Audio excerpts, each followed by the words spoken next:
Beyond all space and time that is known to any man, there is a radio broadcast. It exists in the vast seal of souls somewhere between timeless and infinity. It is the middle ground between real space and the warp, between chaos and order, and it lies between the pit of your fears and well of knowledge. This is the dimension of imagination. It is the show which we call Warpstorm Radio. Hey everyone, welcome to Warpstorm Radio. I'm your host, the Corn Cell 40K. I'm joined once again by Big Shit and Get Hard. Okay. Today we have some very important news to share with the community. This will be the last episode that we talk about Warhammer in any capacity. I am rebranding into a Magic the Gathering page. I'm going to be Mono Red Cell from here on out, and we're changing the name from Warpstorm Radio to Top Deck Radio. We're becoming a Magic the Gathering channel, so I hope you guys are excited for that. Big Shot, what are you changing your name to be? I mean, yours is pretty like androgynous. You could just change it to Big Shot MTG. True.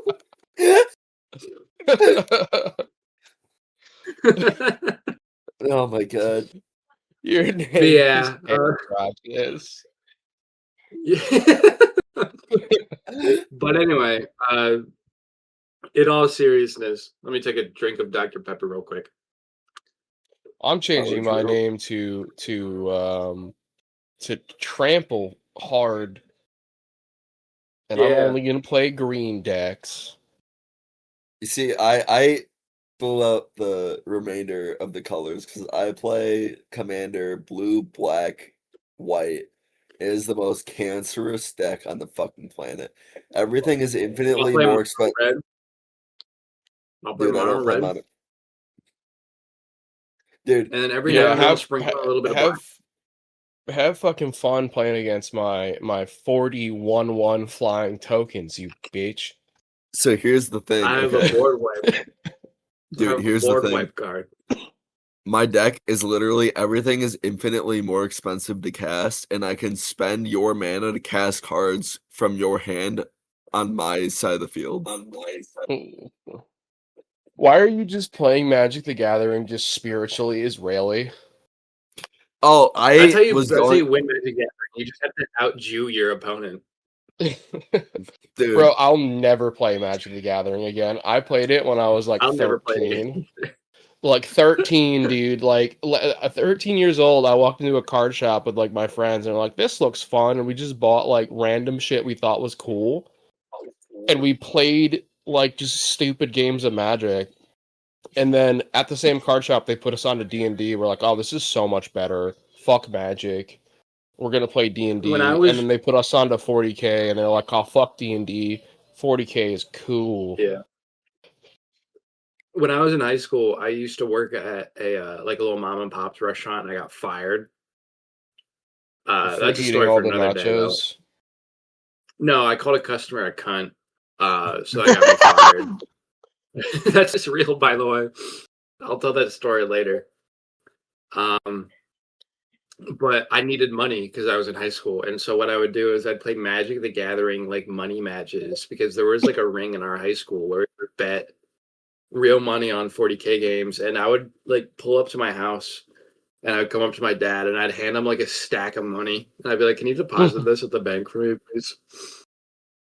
And then after a while, they like sat me down, and they were like, "The Corn Cell, where are you getting all this money from?" And I'm like, "Oh, I play Magic the Gathering, like money matches." And the look on their face almost made it look like they wish I was selling drugs instead of playing Magic the Gathering. See, in my mind, like pimple-faced, awkward, hormonal, the Corn Cell was like, drugs? And your parents were like, "You're way too lame for drugs. Tell us what it really is." Yeah, we don't believe you.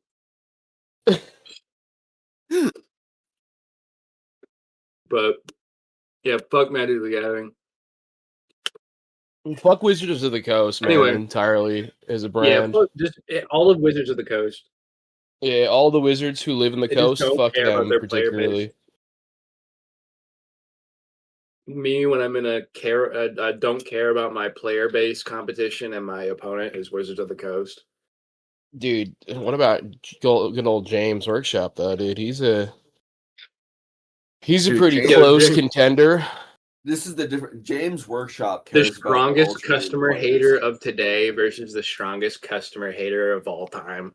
Yeah, like it's a much different story because Wizards of the Coast, everyone just fucking hates their business mentality of no one fucks with Wizards of the Coast.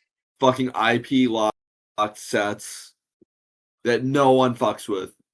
Oh, you mean Fortnite: The Gathering? Yeah, that's because nothing gets me fucking roped to play Magic: The Gathering than to put my Rick James from Walking Dead on the field next to Twilight fucking Sparkle. Holy and shit! And completely fucking evaporate the guy from Fallout 4. So yeah, the Walking Dead set was the first one that they did that, and everyone was like, "I don't like that. It's cool, but like if they keep doing this is gonna be really bad." And they kept doing it. Well, they did a Fallout one last year, and they did Spider-Man recently, and the Spider-Man cards looked fucking cool. Yeah, but the Spider-Man cards were cool. I looked at their release schedule. They are releasing like 6 actual Magic: The Gathering sets. The rest of them are all crossovers. What does Uncle Ben say again to Spider-Man? With great homosexuality comes great backshots. Yeah. Yeah, something like that. Spider-Man, I mean Peter, you're gonna have to take this. You have to take this D. No, Uncle Ben, I don't wanna. Hey, please. Why are you subverting Spider-Man to like a porn parody? Spider-Man incest Uncle Ben and Spider-Man X Uncle Ben. All right. This has been a 10-minute cold open. We need to get to the topic of the fucking episode. What are we fucking talking about this week, dude? We're talking about and Big Shot's just kind of here for moral support. He might tell a funny story here and there. But me and Tryhard this past weekend, we went to a very big Warhammer tournament. Not a very big, big for Pennsylvania, because that's where we live. We went to Winter Ruin, which is a 6-round GT. It was also a Warhammer Worlds qualifier. Oh shit! It was a Warhammer none of us qualifier? Neither of us got that. It was. Neither of us got the ticket, so don't you worry. You're pretty little ahead about that. But I will tell you a story of joy and whimsy, and then Tryhard will tell you a story of abject horror and suffering. I have a story. A little bit of alcohol. A little bit of alcohol. A little bit of alcohol. A little bit. Some Newports. Some rage baiting. I accidentally cheated. And Trevi was there too. Oh yeah, the Trevi incident. Trevi being at that event is like fucking Lex Luthor being in the same room as Superman. I think we show up.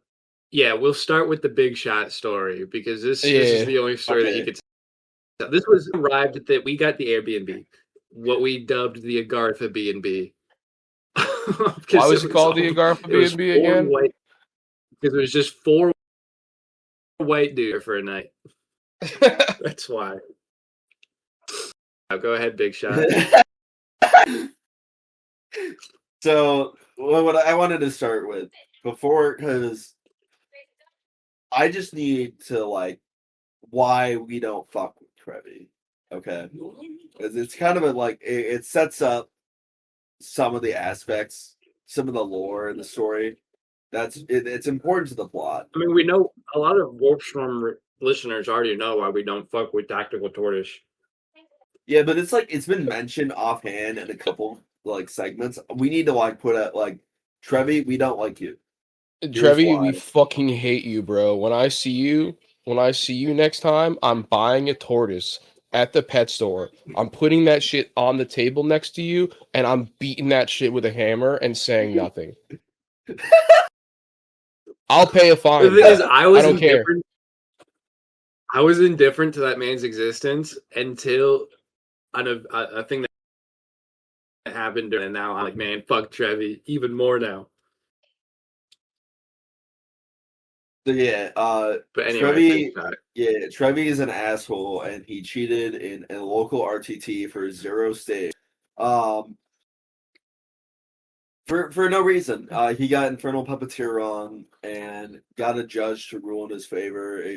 There was no reason. Like, he's a commentary dude who's. He also played incredibly sloppy, bro. And that's coming from me, the sloppiest player. Yeah, you'd be giving me sloppy toppy. Yeah. But yeah, we don't like Trevi, and I do have a theory. The reason what we're gonna get into with what happened with the corn cell and technical tortoise, I do have a theory. right. But I do have a theory that the reason he might have learned of the existence of this podcast where we constantly rip on him. Yeah. So day one of the event. Wait, Big Shot has a story to tell. Oh wait, yeah, there's a second story. Never mind. Yeah, no, dude. I will tell my bit after you explain what's going on at this Airbnb, because it entirely revolves around State of You Guys. So we had the Airbnb Friday, Saturday, Sunday. I get there last because I had work. I pull up around like 8:30-ish. Everyone, it was me, it was Tryhard, Beer Hammer, and Hammer and Whiskey. And everyone was tipsy besides Hammer and Whiskey. That man was already gone. I was good. I was straight. Yeah, everyone else was fine. Except for Hammer and Whiskey. He was gone. I was forced to shotgun a beer and got beer on my shirt. And then I was forced to smoke a Newport, which I did actually very much enjoy. I got paid today, and the first thing I bought with my paycheck was a pack of Newports. I will be smoking one after the recording tonight, just so y'all know. They're so good. They taste like how New York smells. Yes, it's phenomenal. And then we play some games. And then we get to Cards Against Humanity, and we're all pretty drunk at that. I'm drunk at this point. Everyone's at least tipsy. And everyone knows how Cards Against Humanity works. Beer Hammer was the cards are. I put down a card. Tryhard puts down a card. Hammer and Whiskey puts down a card. And then Hammer and Whiskey puts down another card. He puts down 2 cards. And we're like, no, man, you can only put down 1 card. And he's like, no, there's 4 of us playing. There's 4 cards. And we're like, no, man. And I'm like, no, man. There are 4 people playing, and there are 3 people who give cards. He's like, no, it's 4. And so I'm like, okay, buddy. Go ahead and count the amount of people that are in this Airbnb right now. And he goes, 1, 2, 3, 4. And I'm like, very good. Now, how many people are playing Cards Against Humanity right now? And he goes, 1, 2, 3, 4, 5. And I'm like, where the fuck did the 5th person come from? And then he just rage baits the shit out of me. I'm getting really pissed off. I'm getting really mad. And then it was peak. And then I just got up and left. Yeah, it was like a 10-minute argument over something that was not even worth it. And then I get hungry, so me and Tryhard order a pizza for everyone. We ordered 2 medium pizzas for everyone. By the time the pizzas get there, Beer Hammer and Whiskey are already like racked out, like they're asleep. So me and Tryhard just both polish off a medium pizza, and then go to sleep without saying anything. We don't say a word to each other. We just go right to bed. It was so funny. So that was Corncell's perspective on the Agarthan Airbnb. I'm going to give my perspective because the story is a little different. Mm-hmm. So 5:30, okay? I leave work early. I go back last minute, paint some models before the fucking event, and I end up getting there 5:30. I get us some ice and some some drinks and whatnot. So I get there, and the two of them, Beer Hammer and Hammer Whiskey, are already drinking, and I'm just like, all right, but I get the vibe that they're like base level, like they're not anything crazy. So I'm like, all right, boys, well, I'm gonna play catch up. So I take down like 2 vodka seltzers and like 3 shots. I take down like 2 vodka seltzers and 3 shots, and we're chilling. And then they're like, let's get something to eat. We'll go to the bar. We go to the bar. They have like a drink or two. I have like 2 or 3 beers. And then by the time we're back, the corn cell's there. And we just keep drinking. We play some games, and we have some laughs. We do some shots of Hennessy, and we smoke some Newports. And I'm the only sober one in the house.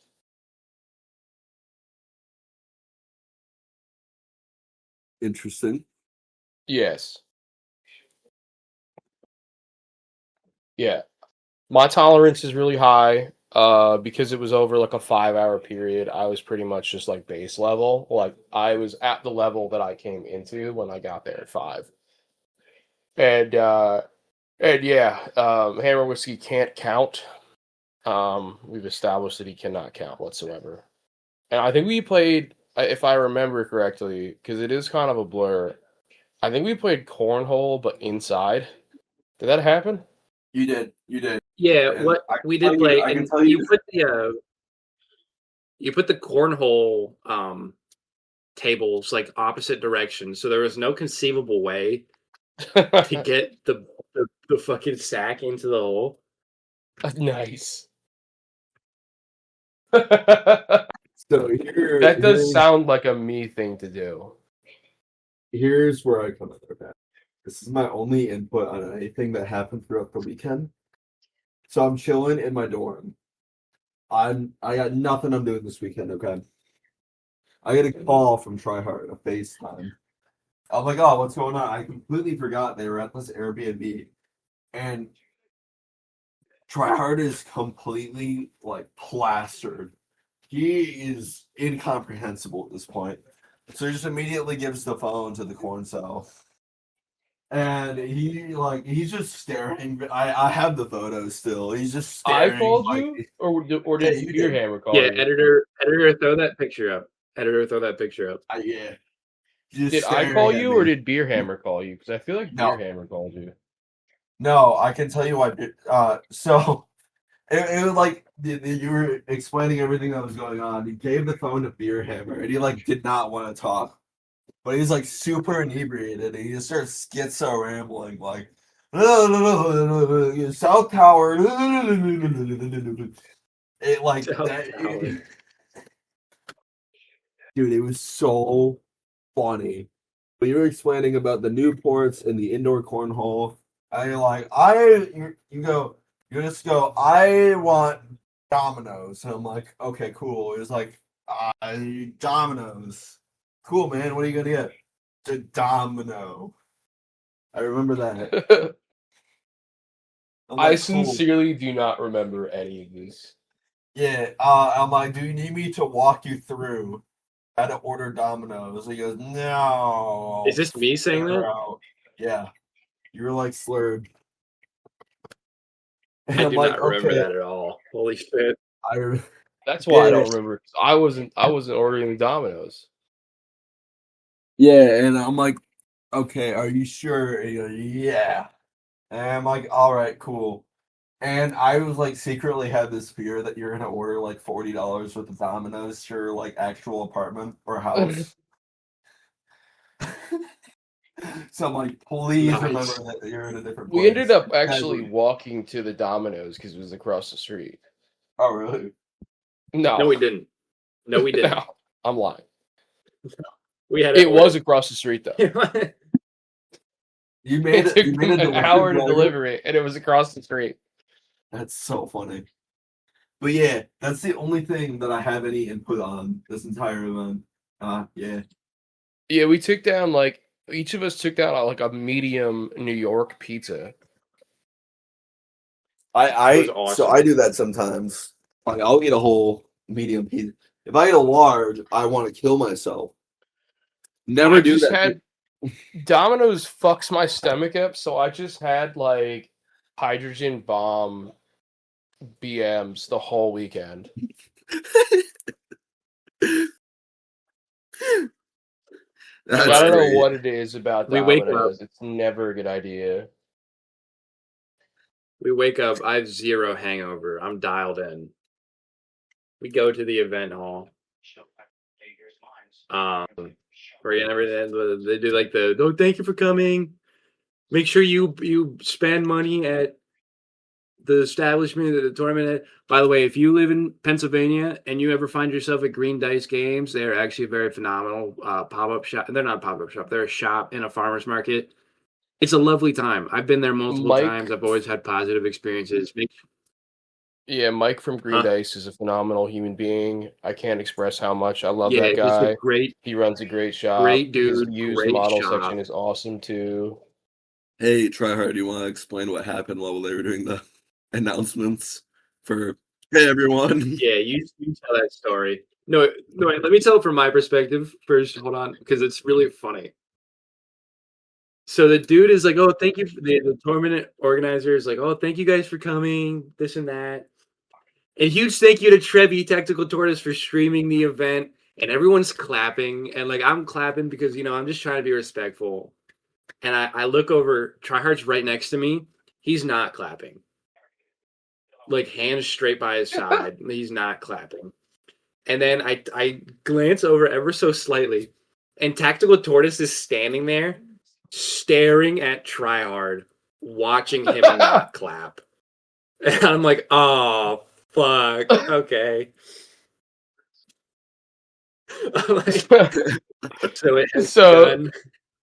So my perspective on this is, first of all, so here's how morning announcements went. The TO, Dave, is a phenomenal human being. I love that guy. He's great. He's doing the announcements and he's talking about the event, like, oh, make sure you spend money, blah, blah, blah, and big thank you to Tactical Tortoise. I see everyone clapping, and I just immediately just go deadpan. And Nick, somebody who you ended up playing, looks at me, sees that I'm not clapping, and just bursts out laughing. Yeah, and I look at him and I'm like, I say, fuck that guy. And then the TO is like, oh, a couple quick like rules announcements, which pissed me the hell off. I'm still mad about it. They dropped like rules because FAQs. Yet again. Yeah, they dropped rules FAQs day one during announcements. Like, at least let me change my list, bro. At least let me change my list. That is not like that's not standard procedure for something like that to happen. So he's just like, oh yeah, so the way the effects work is like if you pop smoke on a unit of vehicles and one vehicle dies, the other vehicle still has it, or if you AOC on a squad and they kill all the Marines and the captain's left, he still has AOC until like the end of the activation or whatever fucking bullshit. Games Workshop doesn't know how to write rules. That's a story for another time. And then he gets into Scintillating Legion, and he's just like, just so you know, Scintillating Legion. He's like, all you Scintillating Legion players, and everyone is fucking booing, bro. Everyone's booing. There's like 4 Scint players, myself included. They're like, Scint does not get around, or Infernal doesn't get around Lone Op. And I'm like, okay, since when? And he's just like, oh, since today. And I'm like, great. So I turn to this guy named Craig, who is he's a respected member of the community, and I said, Craig, I don't think that works that way. I think he's entirely wrong. And Craig's like, yeah, no, bro, I agree. It 100% gets around loan op. That's how it's worded. And then he's just like, does anybody have any more questions? And I'm just like, yeah, what time does the bar open? And I remember a couple of chuckles and laughs. That is funny. But so yeah, now we're like, getting to day one tournament, play. they just nerfed my army without telling me. Like it was shitty. I'm still pissed. Yeah, I agree. And what's even like too. vindication for me is today or yesterday, Games Workshop released like some rules erratas, and it proved that I was right this whole time. That I was vindicated in the eyes of James Workshop. Nice.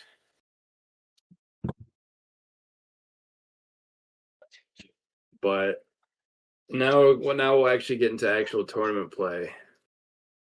I ended the tournament with 3 wins, 2 losses, and a tie. It was a 6-round tournament.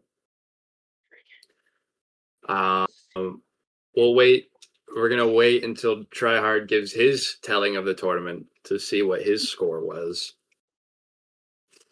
But my first round pair, I was playing Demonic Incursion, and my list was Be'lakor, Scarbrand, Great Unclean One with Endless Gift, a Lord of Change with Everstave, and a new addition to the list that I was running mostly for a bit, but she ended up putting in a lot of work, Shalaxi Hellbane.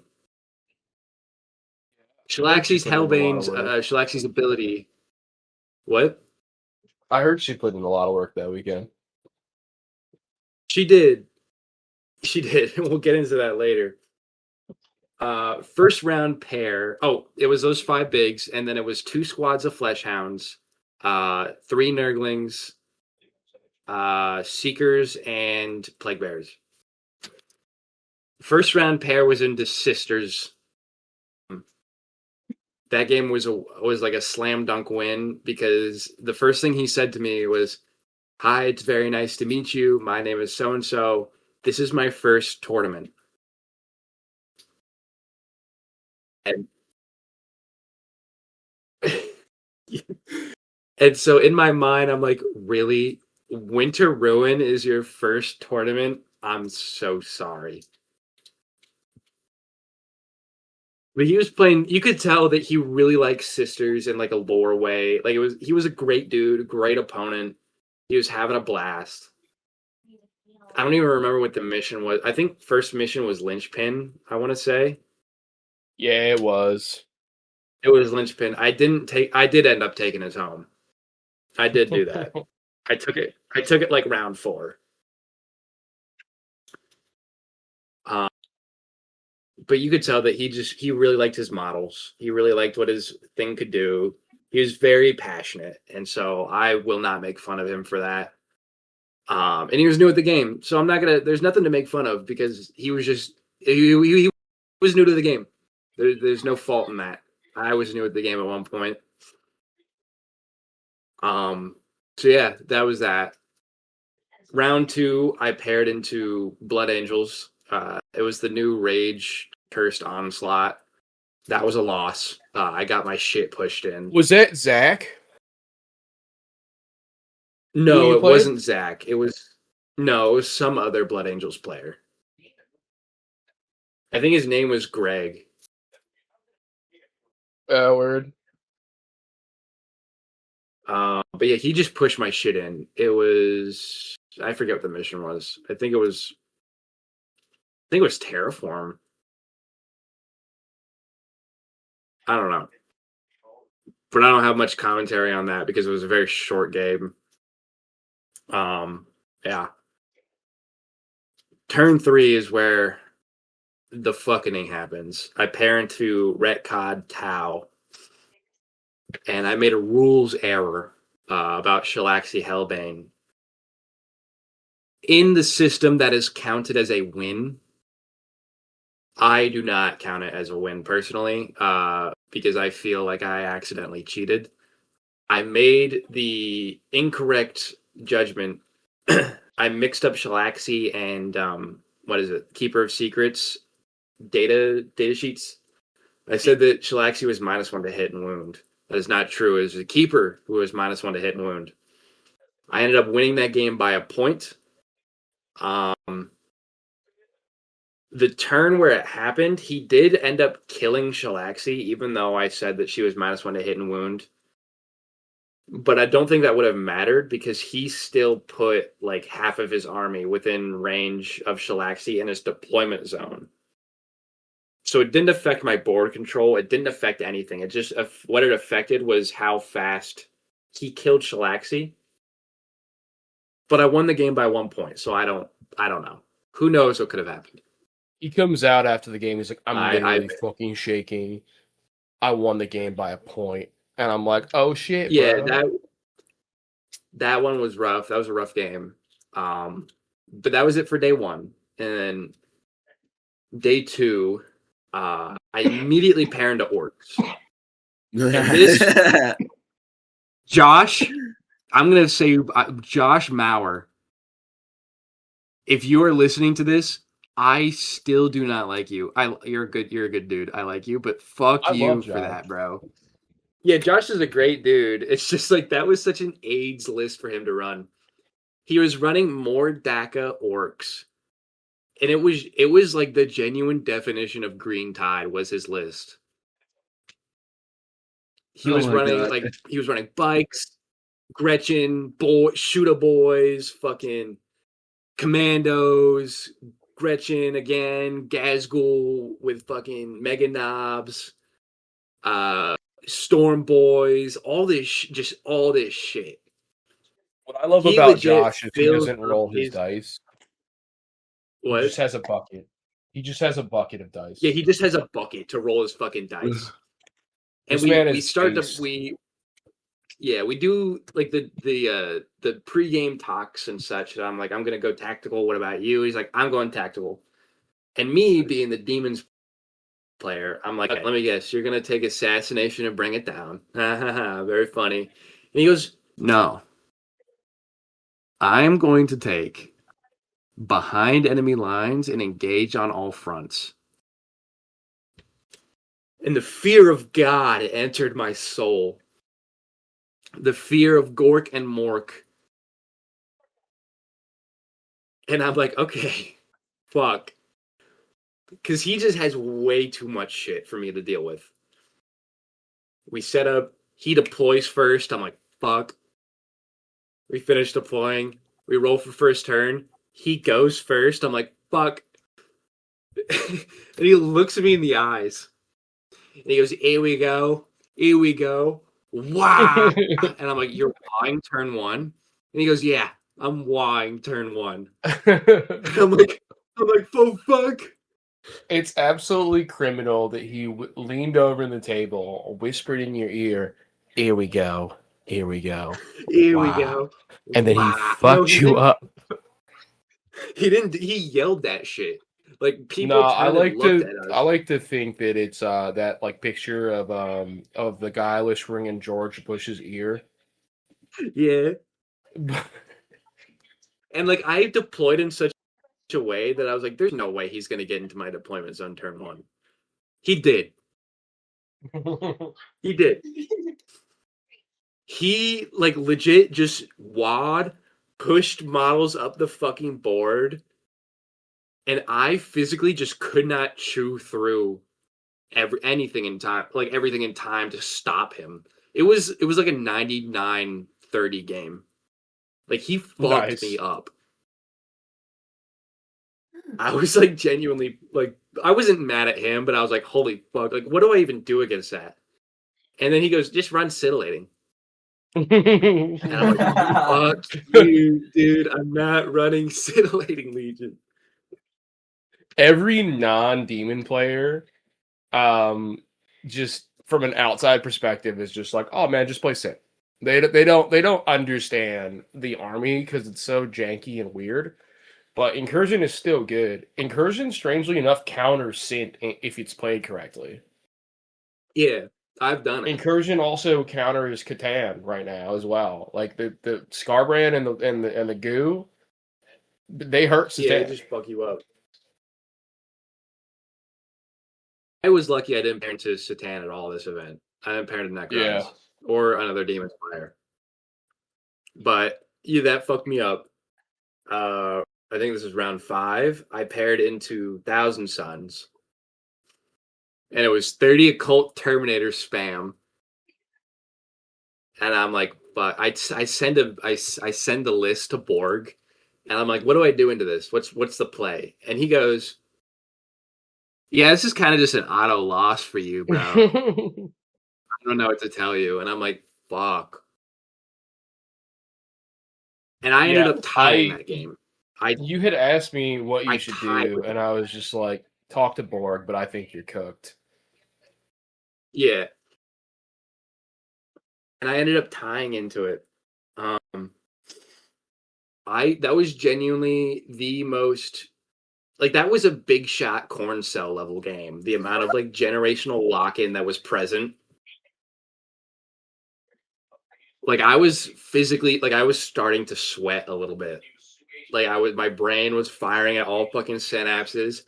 Meanwhile, the dude Nick, he's just, like, throwing dice around, he's having fun, and we're like, shit-talking each other.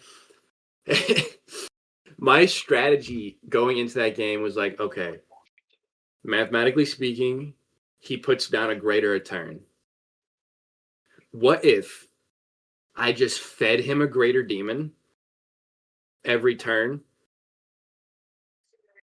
to prevent him from killing the ones that I don't want him to kill?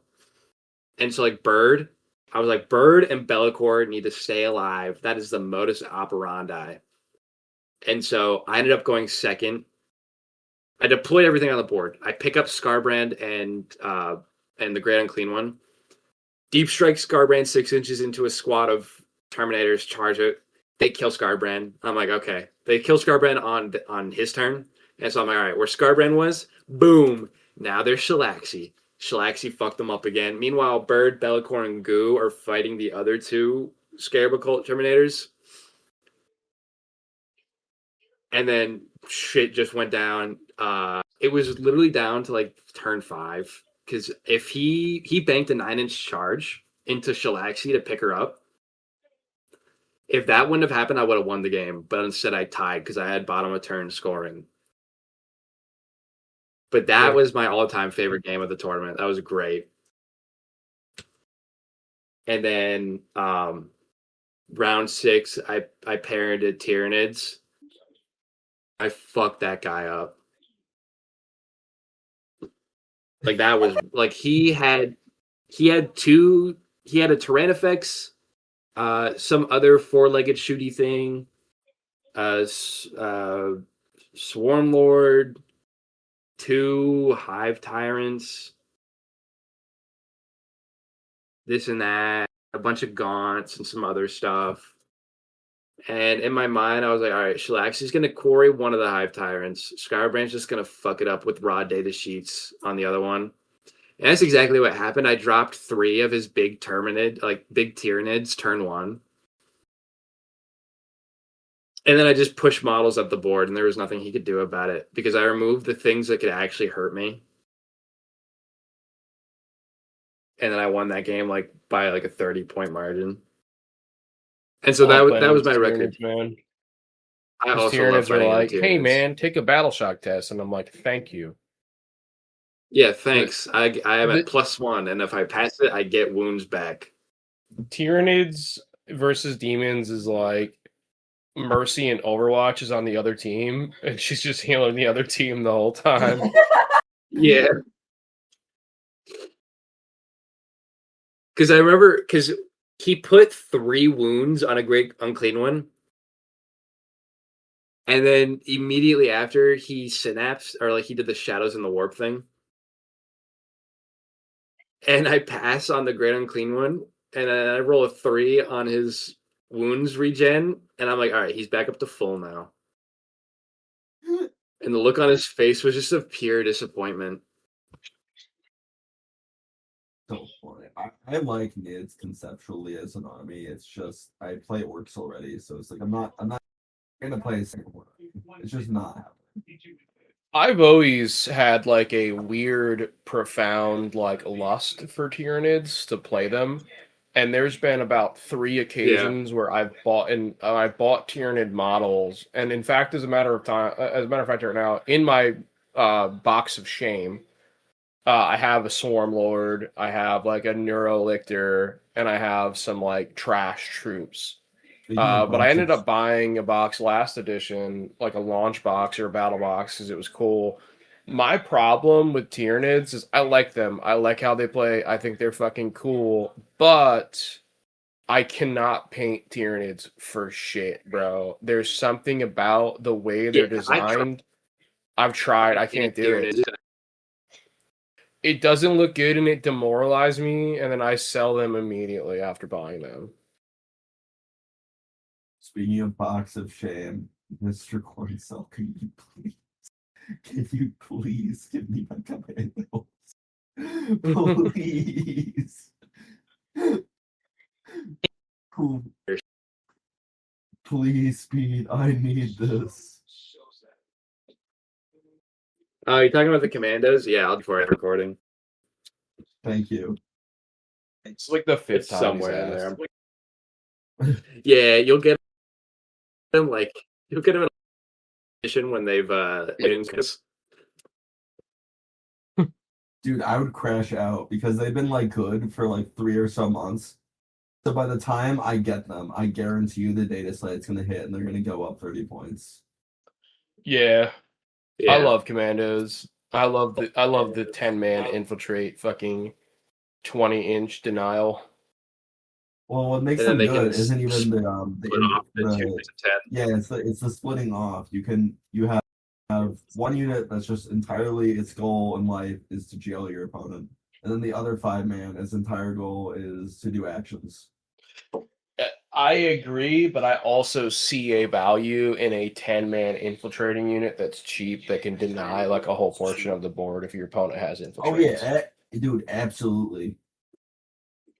And the great part is you decide that in the declare battle for mage steps. You can figure that out if you want to do a 10-man jail when you get to the table at a GT. Yeah, I also really like Snickrot. I kind of regret selling my orcs because I did like painting them, and I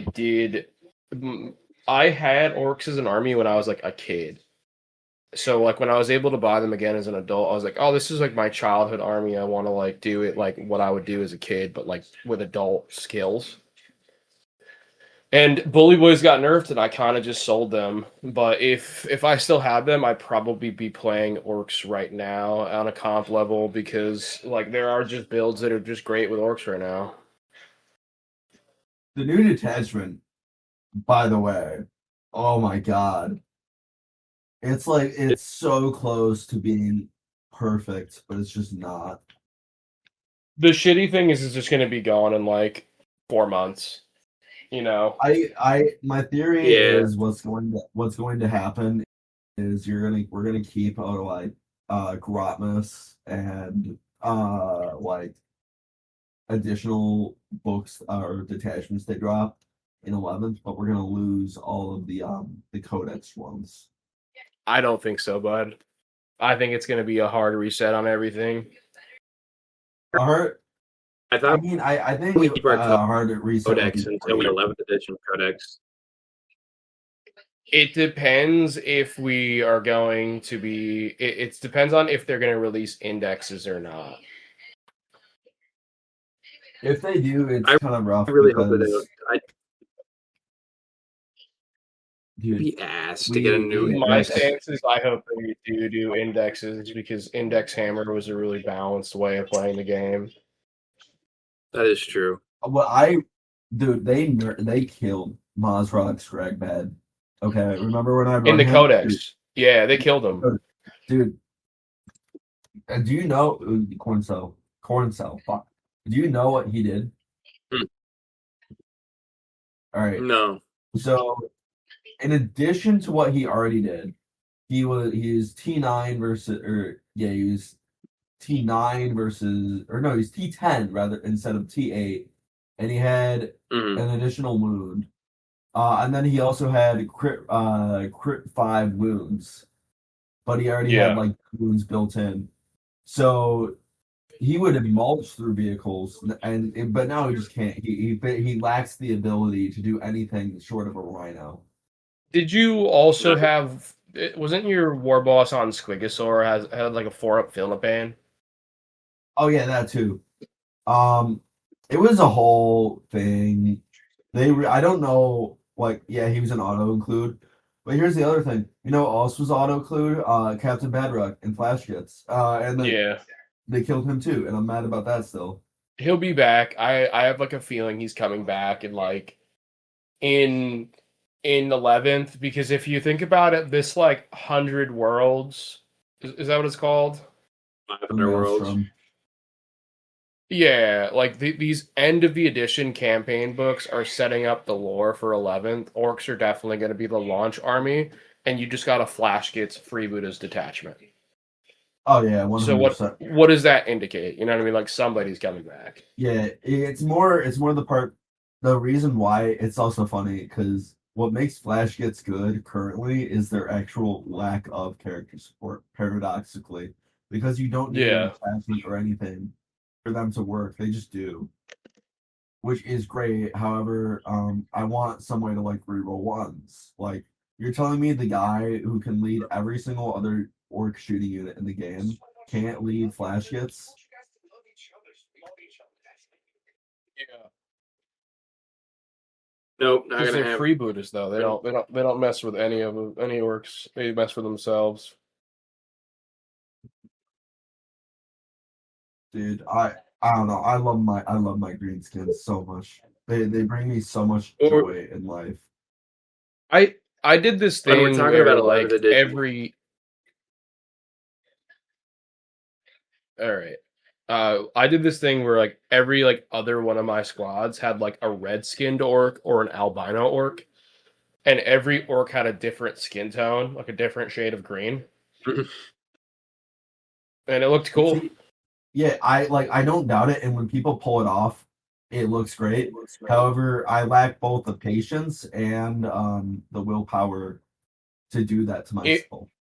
If I ever did orcs again, and this is a big if, I would definitely do a whole army of albino orcs, and because they looked really cool. They were like white with like this pink undertone to them. They looked sick. You can do albino orcs now, and it's Mad Max. Yeah.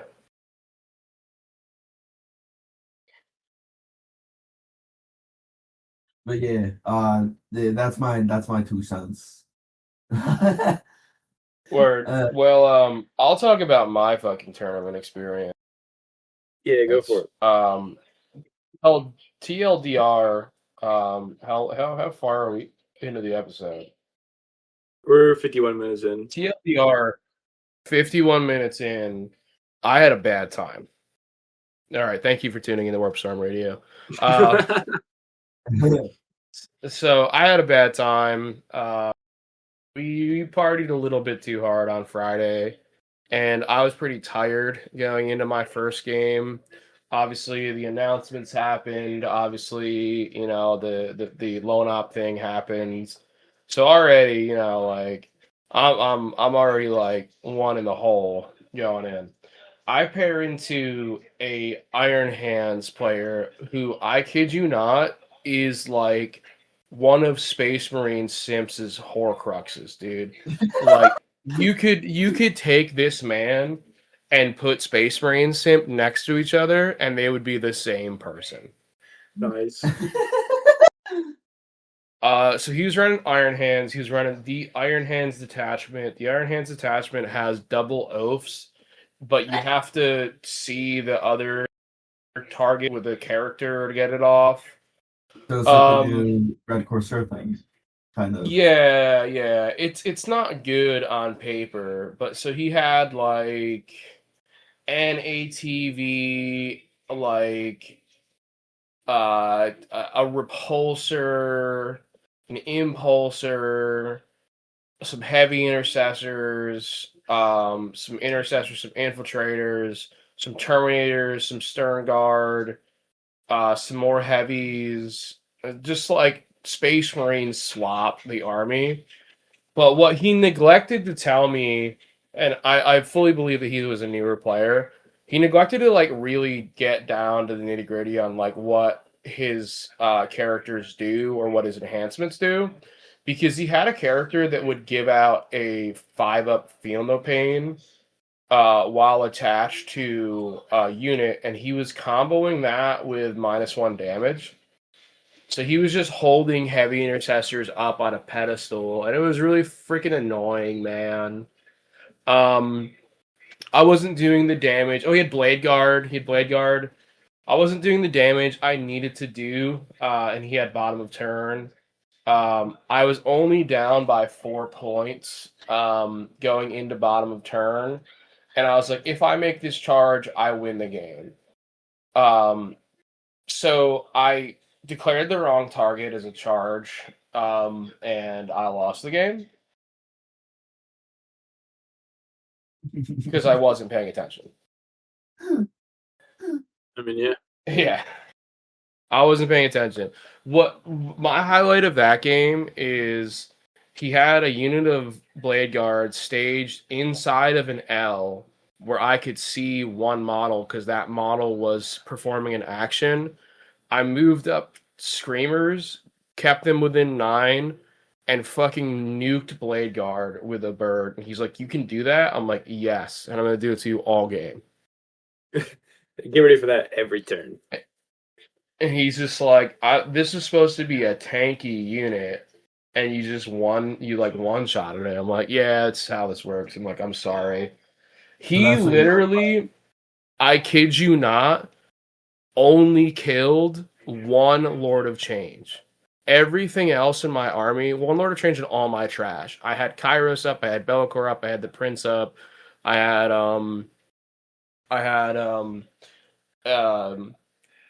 like the other Lord of Change up the whole time, and they were largely uninteracted with. The Prince died turn 5, but regardless, you know, it is what it is. So I lost that game by 4 points. He was a newer player. It was a coaching game for him, I feel. I was kind of like telling him what to do and giving him advice. And I don't feel bad about the loss because I feel like he had a positive experience, save for the Blade Guard getting nuked. So I'm like, whatever. I lose my first game. I'm obviously not going to play against somebody like super sweaty round 2. Like, I can pivot and like go up from here. So I pair into Tyranids round 2, and I love playing against Tyranids. And my opponent just was what's the big monster? The big Forge World one? The Bile Titan. The Bio Titan. It was a Bio Titan, 2 Tervagons, 2 Tyrannifexes, a Swarm Lord, unit of Hive Guard, and then Neurogons. So I go first, claim an objective. She responds with dropping a Trigon or Tervagon, or the big snake guy there, kills my trash. I then kill the Tervagon. And then the next turn I do the same thing, drops the Tervagon. I kill the Tervagon. And then she sends out the Swarm Lord to the middle. I kill the Swarm Lord. Then she sends out, like, she's like piecemealing me these big monsters, thinking I'm gonna invest my whole army into trying to kill the Bio Titan, and I ignore it the whole game. I didn't lose anything. I only lost the Demon Prince and my trash. All my birds were up. As a matter of fact, I uppy downied 2 birds, killed her home objective holder, and took her home. So I was on every objective but 1 by the end of the game, and it was kind of like a 10 or 15 point win. And then I play into CSM, and I nuke CSM with Scintillating. I'm picking up. He's running Renegade Raiders, which is an army that I play, and he's running pretty standard Renegade Raiders. And he was just not trading as well as I was, so I was able to just pick up everything and just come out on top of the trade. And homie was sweating, dude. He's just like, turn one, you drop my Predator or my Vindicator from my DZ. I'm like, yeah. It's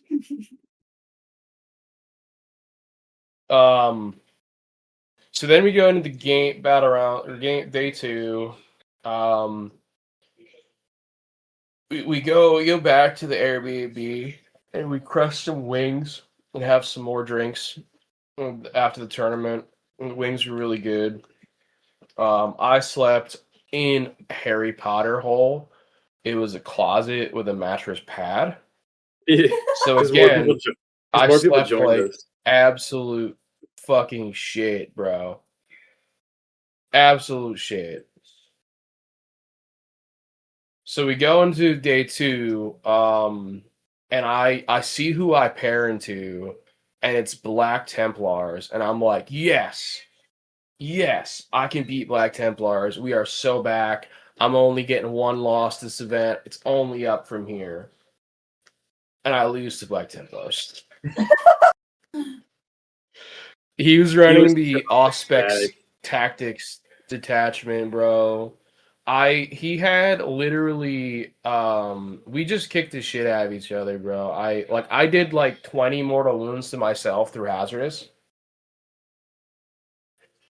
But he was left with 2 Rep X's, a weakened Sword Brethren squad, 1 unit of scouts, and a Cowardice, and I had like Plague Bears, and 2 birds, a Beast of Nurgle, and some Flamers left or something like that. But he had bottom of turn. He was able to pull out like a 3-point win, just off going second.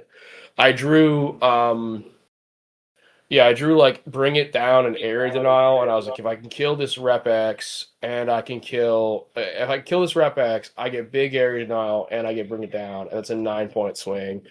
And the most that he can get is 5 points. Because he was down. I was like, the most he can get is 10 points. And then it's going to matter, because I was up by 19. I was like, it's going to matter purely on his secondaries. And I wasn't able to kill the Rep X and get big area or Bring It Down. So it is what it is. And then I played into my boy Craig, who was also playing Demons. And the Lone Op ruling kind of fucked me. But we had like an amazing game. It was so fun. Yeah. It was my favorite game of the day or of the weekend.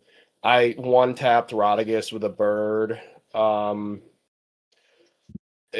Scarbrand didn't die when he needed to die. He was left to like 3 wounds. Turns out when you give Incursion Flux tokens and they're using Demonic Invulnerability, it's a little rough. Yeah, the shit doesn't, because that happened to me at an RTT. He shot like 3 birds into Scarbrand with Demonic Invulnerability and Flux tokens. I didn't, like, nothing happened. Yeah, it was wild. I've also been playing Flux tokens wrong this whole time. It's not if your opponent has more Flux tokens than you gain 1. It's if your opponent has any Flux tokens, you gain 1. Holy shit. So I've been jipping myself out of Flux tokens. Yeah, and then you have a strat where you can just give your opponent a Flux token at the very end of your turn to uppy downy. Yeah. And what they can do about it. You just give them 1 and you uppy downy 2 units, or you could just spend the CP and uppy downy 1. I didn't use the turn off hit rolls of blank all event. I forgot the strat existed, and it would have mattered like a couple times.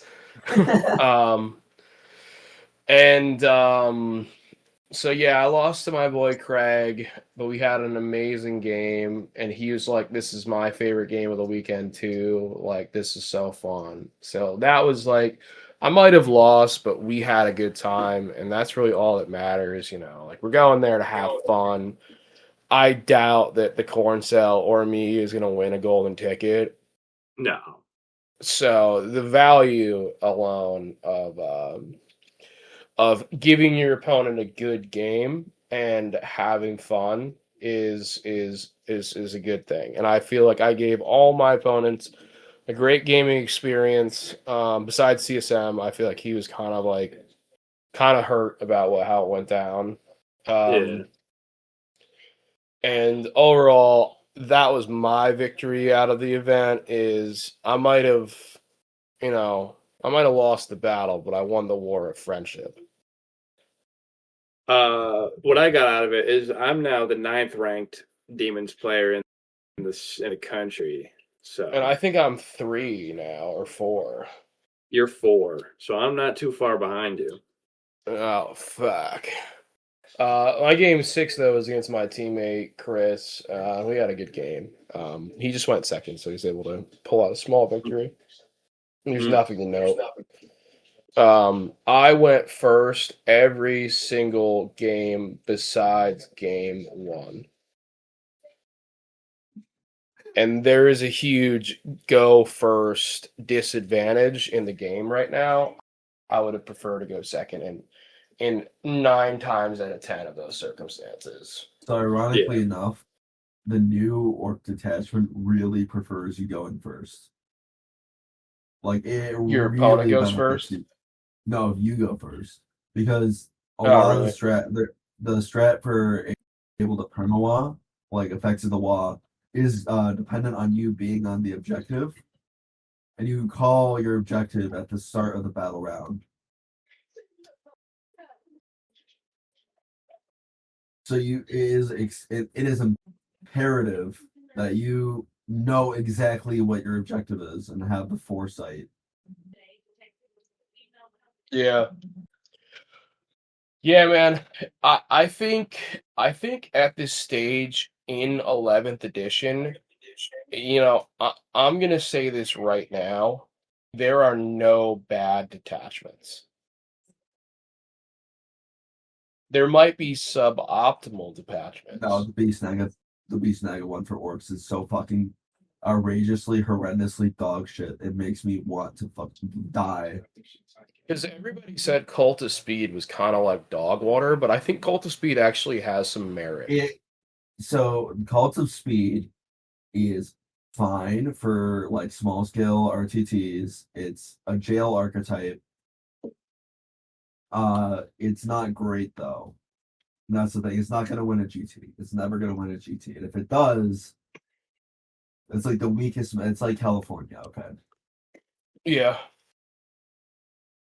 It really. So you're telling me that war boss Gavin Newsom in the Cult of Speed.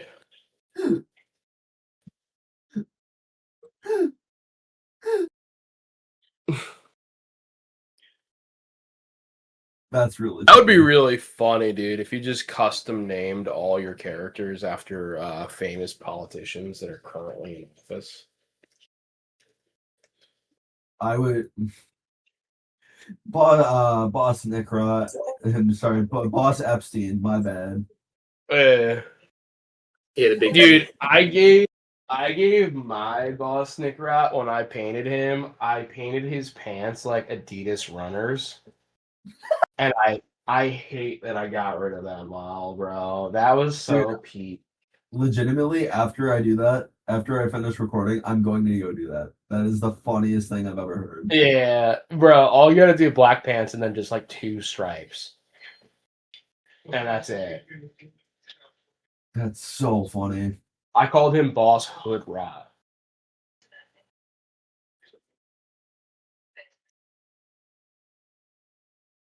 It came together. But yeah, the bitch can't lose. She's trying to win. Yeah, but yeah, that was Winter Ruin for 2 out of 3 of your lovely co-hosts. One was involved, but in behind the scenes, in Tactical Tortoise's chat, allegedly. Oh, speaking of, there's a couple stories about Tactical Tortoise that have been yet to be mentioned. Oh yes. So this was day 1. I just finished round like 2, waiting for 3. I'm just hanging out. Tactical Tortoise like leaves his streaming table to walk, like to get something to eat or something. We like make eye contact, so I'm like, "Hey man," and this dude actually like makes eye contact with me and then puts his head down and keeps like he fucking snubs me. And I'm like, all right, go fuck yourself. Bro, you are a fucking op of this channel, dog. You are an op. You are an op. You will forever be an op until you issue a public apology for what you did at Nova 3 years ago. Decide how we're doing. And give us $10,000. And you know what, man? Let us come on your stream. Let us air out this grievance we have with you. And we can address the elephant in the room, the allegations about multiple cheating within events and all that stuff. Because it's not just a schmo RTT that you fuck people over in, bro. You fuck people over consistently, and for what, dog? For what? Speaking of elephant in the room, there's also the turn of the toilet bowl. Yeah, and fucking flush your toilet, bro. I know about that too, bro. My shooters are everywhere, bro. Every time that I think about Tactical Tortoise, I think about the Mario paper about crushing turtles. Yeah. Yeah, everyone knows Mario is cool as fuck, but who knows what he's thinking? Who knows why he crushes turtles? No, why do you turds? No, we're getting there. And why do we think about him so fondly as we think of the mythical Dr. Pepper, perchance? I believe it was Kant who said, "Experience without theory is blind, but theory without experience is mere intellectual play."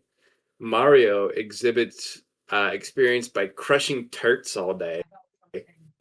But he exhibits theory by saying, "Let's go, keep it up, baby." When Mario leaves his place of safety to stomp a turdy, he knows that he may die. And yet, for a man who can purchase lives with money, a life becomes a mere store of value, a tax that can be paid for. Much as a rich man feels any law with a fine is a price. What the fuck? I thought you had that memorized. I'm like, holy shit, that's impressive. We think of Mario as a hero, but he is simply a 1%er of a more privileged variety. The life Hassan. Perchance. Okay, Hassan. Yeah. That's what I think of. Scenario.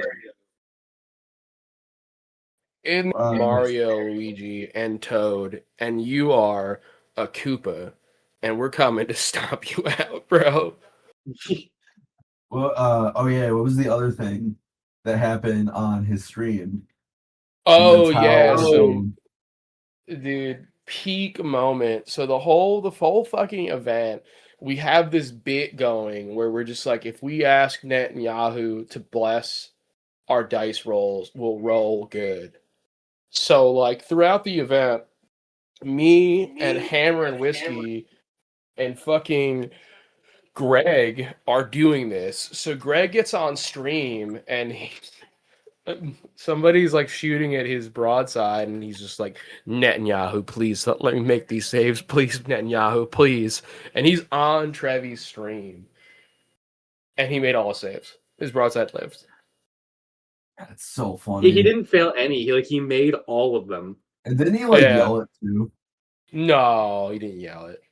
I also came up to him during stream and I said, "Greg, I'm here to eat ass and drink beer, and my beer is almost gone. So whose ass is getting eaten?" And then he whispered to me, he's like, "You know this is a hot mic, right?" And I said, "I'm here to eat ass and drink beer. Whose ass is getting?" You know this is a hot mic, right? Holy shit. Yeah, bro. So dude, that's fucking peak. I gave him a beer too on stream, man. It was good. I like my enjoyment of this event was just fucking with Trevi. Oh my god, man! Any other tactic? But I fucking love like messing with Tactical Tortoise. It's my favorite thing. Yeah. Oh yeah, did I tell you what I did with Space Moron the other day? No. I told him the whole shebang about the beef, and he's like, "That's really funny. I'm gonna DM him right now and ask him how Infernal Puppeteer works." I'm like, I'm gonna level with you. I saw your bit. I'm like, you should tell him that you're gonna go to Petco and beat a turtle to death with a hammer the next time you see him. Oh yeah, I have something about Petco. So in my AP Environmental Science class, what the fuck? Yeah, during my AP Environmental Science class. Oh, hold on, my Wendy's is here. No, you're good. There is a we guy. have the meats. Oh, that's Arby's. Dude, there's a guy in my class who's like, hey, by the way, I know this assignment says that we need to like do research, and one of the options is to go to like a Petco or a PetSmart. I like physically am not allowed in any of those stores. And we're like, oh, what? He goes, yeah, I'm banned from every Petco and PetSmart in the state of Illinois. Like, what did you do? And he goes, oh, there was an incident where I taught a parrot various racial slurs. And I love this man. I'm court mandated, not allowed to go revisit any Petco or PetSmart for the next year and a half. That's so awesome. That's fucking awesome. Get this guy on the pod, bro. He seems like a fun time. I remember he was on a podcast. I remember there was like a local economics podcast. He's like fucking boomer, like old heads that were nice. And he was debating them on economic stuff. A very boring listen, but I think I remembered when we first dropped our first shirt, and my marketing was literally just, I'm gonna like hit up every single person in my contacts list. I told him, and he was like, you know, I always thought you were a little bit weird, man, but that's pretty cool. You got podcasts and shirts. I like that, man. That's pretty cool. I always thought you were unlovable, unfuckable chud, but this is fucking based and red pilled. I'm gonna buy a shirt. Dude, I still can't get over the fucking... Yeah, I can't go to Petco or PetSmart. I love that, dude. That's so awesome. It was funny because, like, when the context of when this happened, the teacher called on him to, like, present to the class. It's like, Jack, why aren't you, like, please enlighten me. Please enlighten me why you're not allowed. Say, oh, yeah. So there's an incident in sorry, bleep that out. I better bleep that out. There's an incident in the local PetSmart where the parents have adopted upwards of 15 racial slurs into their vocabulary. And by the way, you know how parrots work. If you teach a parrot a new word, they use it as like a mating call. So they'll teach other parrots the word too. Exactly. So he just like ruined like 30 parrots. I love that, dude. That's so fucking awesome. That's my goal in life, bro. I'm gonna go to Australia and teach the parrot slurs. That's like Brazil, where they have parrots. No, they got parrots over in Aussie land. Do they? Well, I have to ask you about that. You confirm this. I think they have parrots. I think the cockatiel or cockatoos is from that part of the world. I think they. Yeah, that's a very. I think they have man. Yeah, I think they have migrational patterns to like the Philippines and New Zealand and Australia. Dude. Yo, this burger looks like ass. I remember. Like about a week ago, we were all in BC. And a beloved member of the community, the guy who does our intro, King Julian, was like indulging us about like his heritage, and he was like, "Yeah, so I'm like part Brazilian," and I like kept doing this bit where I'm like, "Is you being Brazilian an homage to you playing Skaven?" He's like, yeah. No. And then like he kept going like, yeah, so I eat a lot of steak, and I'm like, is you eating a lot of steak in homage to playing Skaven? And like it kept going, and it was like I did it like 10 or 15 times in the duration of that call. Yeah, watch out for King Julian, because there's going to be an upcoming episode soon with King Julian and Borg, and we're going to talk about some competitive 40k stuff. We're going to be there too, but like it's mainly them. It's mainly them. We're going to talk about competitive 40k and what their faction means to them, as well as some tips and tricks for new players looking to adopt that faction. And I'll speak on demons a little bit. I don't think it's a new player friendly faction, so it'll be probably really short. But yeah, no, we got some cool stuff going on. Anybody listening to the podcast right now, obviously we have merch. Obviously we have Patreon. We have a new resident artist for Patreon as well. So if you want to subscribe to the Patreon tier, we have Amethyst Minis now taking over that slot. Amethyst Minis for our painting tier on Patreon. We got some cool merch coming out and already out. We got Shadow Wizard Money Gang. We got Menace to Sobriety. We have the Killdozer Orc shirt and the Uncle Ted GSC shirt. And some cooler stuff coming up in the works. Open casting for Space Marine Abridged. If anyone's interested, feel free to DM and on Try Hard 40k. My stomach hurts from the Wendy's. You ate that way too fucking fast. Yeah, it was like I like Slasky helping and my tummy hurts. Yeah, but thank you for listening. Always a pleasure recording. We love our community. And we'll have some announcements upcoming on some future events we're planning on running. So yeah. See you next time. Bye. Bye. All right. So